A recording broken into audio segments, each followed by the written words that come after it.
Today I'm going to share a difficult truth to managers and leaders. If you're looking for a behaviour change from your staff, it starts with you. I don't think you quite realise the influence that you as a leader and a manager have on your team. And if your team are not behaving in the right place, then the first place to look and check out is how are you showing up. Let me illustrate with a story. This week I had a new client approach me and they wanted some training, and I asked them what they wanted out of their training. And she said, we want individuals in our company to take on more ownership. And I thought, oh no, because this is not training the individuals in the company to take more ownership. This is training the senior management team to allow the employees to take on more ownership. And it's a classic. This is a young company, very successful, grown to 100+ employees, a young CEO, entrepreneurial in mind and spirit, obviously, because they've built a really successful company. And it's getting to this size now where, the behaviour and the habits of the senior management team, the CEO, are holding the company back. And this is a classic, particularly in these entrepreneurial companies where there are young CEOs. They'll give people responsibility and then 2 minutes later they'll take it back. And when that happens in an environment, people do nothing. When they're getting conflicting, confusing messages, you're saying one thing but then doing another, they do nothing, i.e., they don't take any ownership. I can't stress this more vigorously than to say, if you're looking for a behaviour team out of your people, the first place to look is you. What habits of behaviour do you need to change? And when you've changed your habits of behaviour, then you've got the right to ask your team to change theirs. But it starts with you.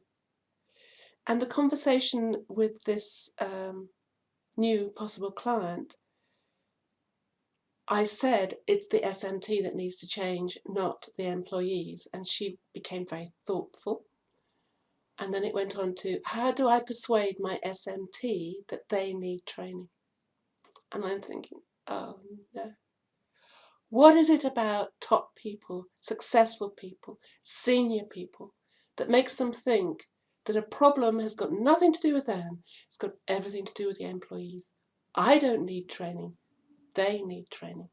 And I made it very clear to this individual. I said, I will not come and train on this issue without it being the SMT. Why? Because you'd be throwing your money away.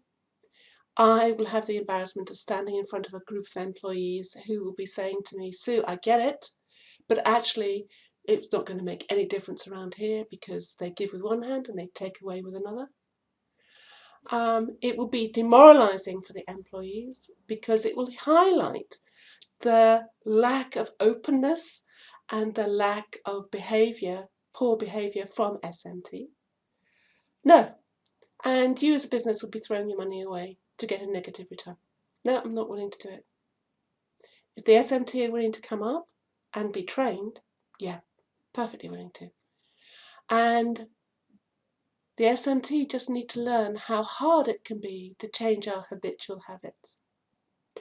So if you're in this position yourself where you're asking your team to do something, you think your team needs training around this, and maybe, just maybe, this video is getting you to think, maybe I need to change first before I can ask my team to change. But where do you start? Well, you start with a mentor, really good mentor. You start with a coach, really good coach. And you start becoming aware of your blind spots around habitual behaviour that you are not currently aware of. Behaviour where you say one thing, but your behaviour actually demonstrates and shows another thing. And that is so crucial for you to find out where you're doing that and to rectify it. And then you may find that you don't need to spend any money on training your staff. Because when you lead, truly, honestly, cleanly lead, they will follow. Take care.